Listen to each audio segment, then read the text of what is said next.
Everyone, welcome back to my channel. তো আজ হচ্ছে সানডে মানে একটুখানি স্পেশাল কিছু রান্না তো করতে ইচ্ছে করে, তাই না? তো অলিরানিকে ড্রয়িং ক্লাসে দিয়ে আমি বাজার করে এলাম একটু সুরভিতে। আসলে প্রচণ্ড খিদে পেয়ে গেছিলো, যেহেতু সকালবেলায় বেরোনোর একটা তাড়া ছিল, তাই স্নান পুজো করতে করতে টিফিন বানিয়েছি, কিন্তু সেটা আর খাওয়া হয়নি। এরপরে বাড়ি গিয়ে খেয়ে রান্না করতে করতে অনেকটাই দেরি হয়ে যাবে, তো তখন আর দুপুরের খাওয়াটা হবে না। তো সেই কারণে বাজার সেরে আমি একটু সুরভিতে এসেছিলাম। সুরভিতে আসার পরেই দেখি আমার খুব ভালো একজন শুভাকাঙ্ক্ষী, সেও বসে আছে। তো দুজনে মিলে বসে ছোলে বাটোরে খেতে খেতে চুটিয়ে গল্প করলাম। গল্পের মধ্যে পিএমপিসিটাই বেশি ছিল, জানেন। পিএমপিসির টপিকটাই ছিল হচ্ছে অলিরানিদের স্কুল। অলিরানিদের এই জাস্ট শেষ হলো এক্সাম, এরপরে আবার মিডল টার্মের জন্য তৈরি করতে হবে। তো এত পরীক্ষা যদি দেয় তাহলে বাচ্চাগুলো পড়বে কখন, রিভিশনটা করবে কখন? এই হচ্ছে আমাদের আজকের পিএমপিসির মূল বক্তব্য। এইটা গিয়ে এখন স্কুলে কে বলবে, কিভাবে বলবে, সেই নিয়েই আলোচনা, আর সাথে ছোলে বাটোরে।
বাজার করা, সংসার সামলানো, মেয়ে দেখা, সমস্ত কিছু করে না ওই রান্নাটাই আজকে ফাঁকে পড়েছে।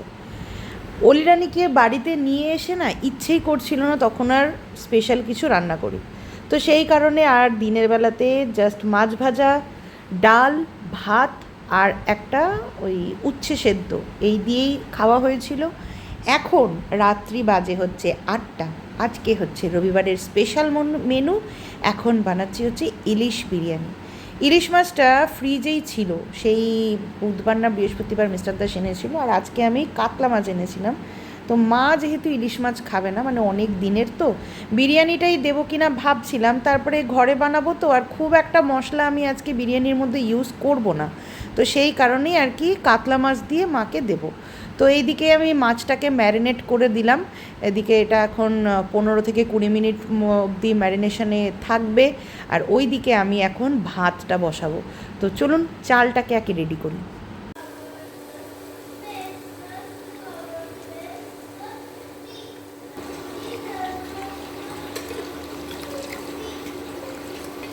ওই যে ইন্ডাকশানে বসিয়ে দিয়েছি হচ্ছে ভাত। এখন আমি যাব হচ্ছে একটুখানি ফ্যানের তলায়, কারণ এই জোগাড়জান্তি করতে করতে প্রচণ্ড গরম লেগে গেছে, কিন্তু তাও আমার বিরিয়ানি খেতেই হবে। অনেক দিন পর আজকে নিজের হাতে বিরিয়ানি বানাচ্ছি। যবে থেকে চিকেন মাটন খাওয়া ছেড়ে দিয়েছি, প্রায় বিরিয়ানিটাও খাওয়া বন্ধ হয়ে গেছে, কারণ রেস্টুরেন্টে যে সমস্ত বিরিয়ানিগুলো বানানো হয় সেগুলোর মধ্যে তো চিকেন মাটনের জুসগুলো, মানে গ্রেভিগুলো তো ইউজ করা হয়। তো সেই কারণে আমি রেস্টুরেন্টের বিরিয়ানি খাই না, আর অনেক দিন ধরে বাস বিরিয়ানি মনটা করছিল। তো সেই কারণেই ইলিশ বিরিয়ানি বানাবো। জীবনে প্রথমবার আমি ইলিশ বিরিয়ানির নামই এতদিন শুনেছি, কিন্তু খাইনি কোনো দিনও। তো ভাবলাম যে ইলিশ মাছ যখন আছে আর দেরাদুন রাইসও যখন আছে, তাহলে আর দাঁড়িয়ে থাকা কেন, বসে থাকা কেন? ইলিশ বিরিয়ানিই বানিয়ে খাবো তাহলে। কালকে কী পরীক্ষা তোর?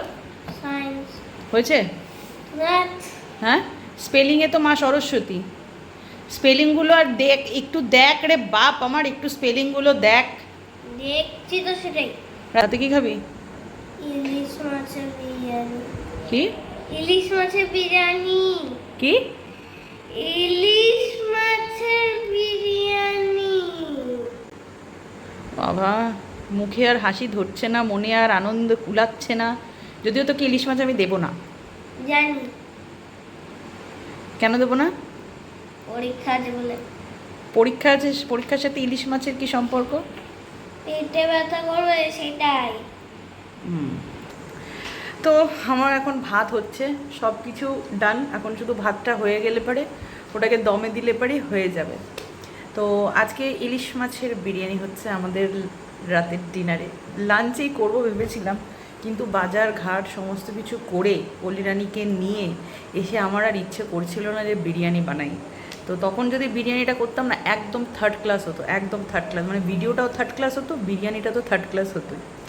তো ওই কারণে এখন রাত্রির 8টা বাজে, এখন আমি কিছু বিরিয়ানি বানাতে। তো দুপুরবেলাতেই সমস্ত কিছু জোগাড় জানতে আমি করে রেখেছিলাম, জাস্ট এখন পেস্ট করলাম, ছক লাগালাম, আর যা যা করার সেগুলো করলাম। আর অলিরানিকে আমি ইলিশ মাছটা এই কারণেই দেবো না, সেটার কারণ হচ্ছে ইলিশ মাছটা এনেছিল হচ্ছে সেই মিস্টার দাস যেদিন যায় তার আগের দিন, সামহাউ বুধবার না বৃহস্পতিবার, বৃহস্পতিবার। তো না, বুধবার এনেছে, বুধ, বৃহস্পতি, শুক্র, শনি, রবি, আজকে 5 দিন হয়ে গেল। তো ওই কারণে আবার কালকে এক্সাম আছে, পরপর স্কুল আছে, তো এই কারণেই আর কি দিলাম না। যদি আমার মানে ইলিশ বিরিয়ানি মানে একদম যদি আমার ভালো লেগে যায়, তাহলে মিস্টার দাস আসবে যখন, তখন আরেক দিন বানাবো। তো তখন টাটকা মাছ আনবো, যদিও ইলিশ মাছ টাটকা নয়, কিন্তু তাও কি বলুন তো, যতটা আর কি মানে বাজার থেকে কিনে এনে খাওয়া আর ঘরে মজিয়ে রেখে খাওয়া, দুটোর মধ্যে অনেক তফাৎ। আচ্ছা, এখানে আমার মশলা কষানো পুরো কমপ্লিট হয়ে গেছে, একদম মশলা থেকে তেল ছেড়ে এসছে, আমি একদম ইয়ে করে দিয়েছি। আর মাছগুলোকে আমি এখানে রেখেছি, এটা সেকেন্ড ইয়েতে বসাবো। আর এই যে হচ্ছে ভাতগুলো পুরো ঝরঝরে হয়েছে, একদম নিশ্চিন্ত, কোনো অসুবিধা নেই। এরপরে আমি লেয়ারে বসাবো, তো তার আগে কিছুটা মশলা আমি একটু তুলে নিচ্ছি। বিরিয়ানিটা যে এক্সাইটমেন্ট নিয়ে আমি রেডি করেছিলাম, যখন খেতে বসেছি না, ঠিক ততটাই মন ভাঙা অবস্থায় আমি খেতে বসেছিলাম। পুরো এক্সাইটমেন্টের পুরো 407 হয়ে গেছে জানেন, এত বাজে। মানে ইলিশ বিরিয়ানি সবাই বলে নাকি খুব ভালো, এই রকম ভালো আমি সত্যিই ভাবতে পারিনি, একদম বাজে। মানে ইলিশ মাছকে নিয়ে এক্সপেরিমেন্ট বিশেষ করে এই বিরিয়ানিতে না করাই ভালো। নাকি পেঁয়াজ রসুনের ইউজ করাটা আমার কাছে ভুল হয়ে গেছে কিনা আমি জানি না।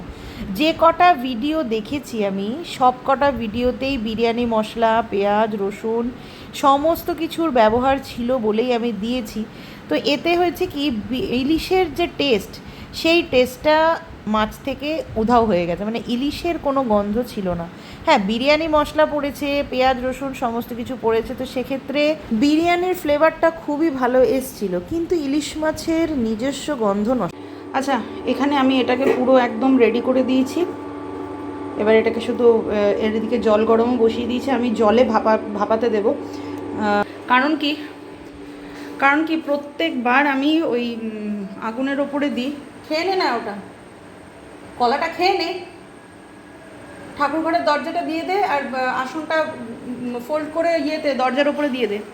তো প্রত্যেকবার আমি আগুনে দিলে না, মানে নিচের যে বিরিয়ানিটা থাকে একদম নিচে, ওটা না পুরো পুড়ে যায়, ওটা খাওয়া যায় না, মানে দম দিতে হয়ে যায়, সে যতই আমি লো হিটে করি না কেন। তো সেই কারণে আমি এই ফার্স্ট টাইম আমি জলে বসাবো, দেখি কীরকম কী হয়। যদিও ইলিশ মাছটা আমি আগেই একটুখানি আমি ভাপিয়ে নিয়েছি, যাতে ভেতরে কাঁচাটা না থাকে, মানে নিজের আর কি সেফটির জন্য। কারণ ওই মাছ তো খেতে গিয়ে যদি রক্ত বেরিয়ে যায়, তখন ওটা জাস্ট নিতে পারবো না। আর পাশে কাতলা মাছটাও আছে, তো ওইটাও অলিরানি খাবে, ওইটাও একটুখানি ভাজতে হতো। আমি ভুলে গেছিলাম, ওটা আগেই থাকতে একটুখানি যদি ওই মশলা দেওয়ার আগে যদি তেলে মশলা সমেত যদি মাছটা একটু ভেজে নিতাম তাহলে আর একটু টেস্ট হতো। তো ঠিক আছে, প্রথমবার এই ফার্স্ট টাইম আমি ইলিশ মাছের বিরিয়ানি করলাম, তো যদি সাকসেসফুল হই তা আবার একবার বানাবো। তো ওই কারণে আমি এখন জলটা ফুটতে দিয়েছি, জলটা ফুটে গেলে পরে ওটা বসিয়ে দিয়ে দমে 15 মিনিট কি 20 মিনিট রেখে দেবো, তাহলে একদম রেডি হয়ে যাবে। আর সত্যি বলতে না, গোটা বাড়িতে এখন বিরিয়ানির গন্ধে করছে। হ্যাঁ, মানে বিরিয়ানি মশলা পড়েছে, আতর পড়েছে, কেওড়া জল, গোলাপ জল সব কিছু পড়েছে, তো ওই কারণে আর কি ইলিশ মাছের গন্ধটা মনে হচ্ছে চলে যাবে। আমি ঘি দিইনি, ইচ্ছে করেই ঘিটা দিইনি, একেতেই পেঁয়াজ রসুন পড়লো। দেখা যাক। বিরিয়ানি খাচ্ছে, বেরেস্তা ওরকমই হয়। অলিরানি শুরু করে দিয়েছে। খাকে বাতাও কেসা হুয়া হ্যায়?